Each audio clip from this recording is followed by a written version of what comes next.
नमस्कार, आम्ही राजनीवरून आलो आहे. हे भाऊ शेंदूरनेऊन आलेले आहे.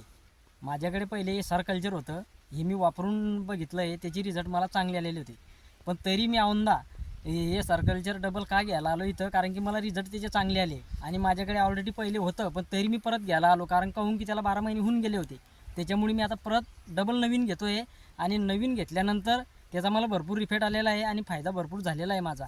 आता आम्ही सुनीलदाच्या शेतामध्ये आलेलो आहे. आम्ही तिकडे मका बघितला. त्यांच्या मकामध्ये एवढ्या मुळा आहे पांढऱ्या, की लोक पांढऱ्या मुळांसाठी आपल्याला कृषी अधिकारी होमिक सांगताय, हे ते बरेचसे बुरशीनाशकं सांगताय. त्याच्यापासून आपला काही एवढा फायदा होत नाही. आता मी परत केळी लागवण केलेली आहे.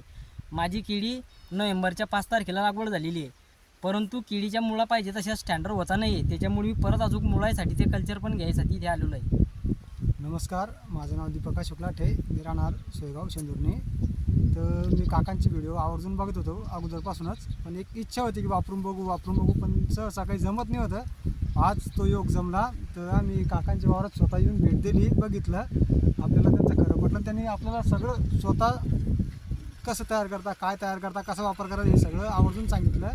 तर माझी इच्छा आहे, मी आता मका उत्पादक शेतकरी आहे आणि एक पानमळा पण आहे माझा 10-15 गुंठे.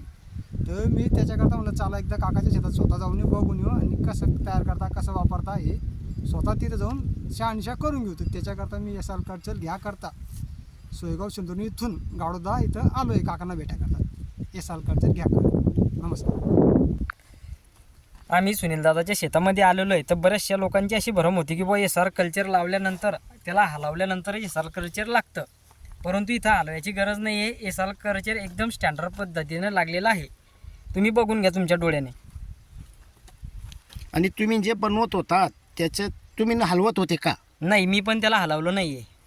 शेतकरी मित्रांनो, काही शेतकऱ्यांना असं शंका असते की बुवा हलवल्याशिवाय बनत नाही. पण शेतकरी मित्रांनो, हे जो आपलं कल्चर आहे, हे जीवाणू स्ट्रॉंग असल्यामुळे खालतून वर ऑटोमॅटिक येतात. कारण त्यांना श्वास घ्यायचा आहे तर ते वरती येणारच आहेत. त्याच्यामुळे येतात आणि श्वास घेऊन खाली आपलं कार्य करत असतात. आपल्याला तेवढं पटवता येत नाही, त्याच्यामुळे हाही प्रॉब्लेम असतो. केळी उत्पादक जे शेतकरी असतील त्यांना हा एक डेमो दाखवा आपण. इथं आता ह्या कल्चरमध्ये टाकले